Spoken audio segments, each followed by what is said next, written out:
Sarah Connolly is a young woman in her mid-20s, moving into her late grandmother's old house in a small, forgotten town. The house is old and creaky, filled with relics from another era. It has that musty scent of a place long abandoned, the air heavy with the weight of its past. As she unpacks her things, she discovers an antique mirror in the attic, its surface covered in a faded, dusty cloth. Intrigued, Sarah pulls away the cloth to reveal an intricately carved frame, its wooden edges twisted into the shapes of faces frozen in silent screams. The glass is slightly warped, giving the reflections a strange, unsettling quality. Shrugging off the discomfort, she decides to hang the mirror in her bedroom, unaware of the darkness she's invited into her life. That night, Sarah begins to notice something strange.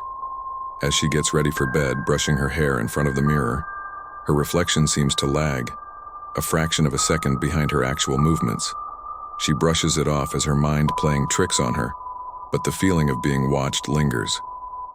Over the next few days, the behavior of her reflection becomes more pronounced. It starts to move even when Sarah is still.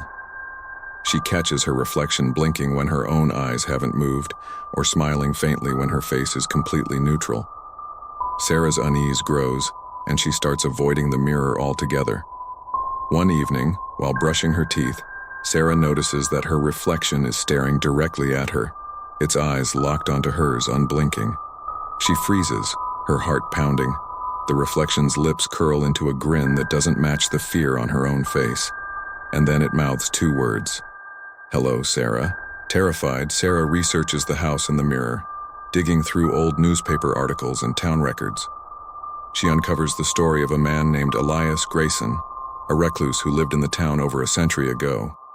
He was obsessed with mirrors, convinced that they were portals to another world. Elias believed that if he stared long enough, he could switch places with the version of himself trapped inside. One night, Elias disappeared without a trace, but the townspeople claimed his image began appearing in their mirrors, watching them with eyes that were no longer his own. They dubbed him the Mirror Man, a soul forever trapped between worlds, seeking to take the place of the living. Sarah learns that anyone who falls under the gaze of the Mirror Man's reflection can never escape his haunting presence. He waits patiently for the moment when he can take over their body, trapping their soul in the mirror forever. As the days go by, Sarah's reflection grows bolder, mimicking her actions with a sinister twist.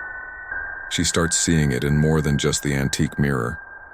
It's in the bathroom mirror, the window at night, the polished surface of her kettle, even in the eyes of people she passes on the street. One night, Sarah hears a faint tapping sound coming from the mirror in her bedroom.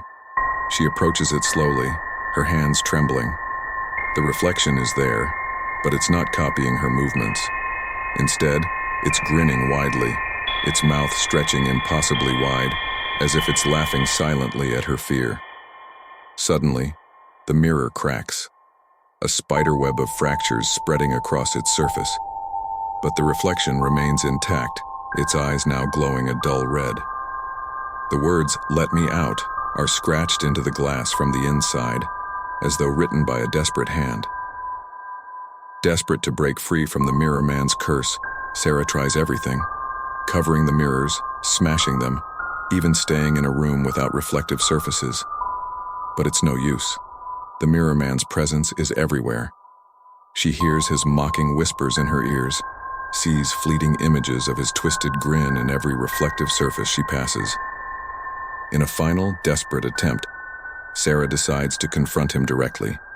She stands before the cracked mirror in her bedroom, staring into the eyes of her own distorted reflection. With a trembling voice, she demands, "What do you want?" The reflection's grin widens as it speaks in a voice that is both hers and not hers. "I want what you have. A life."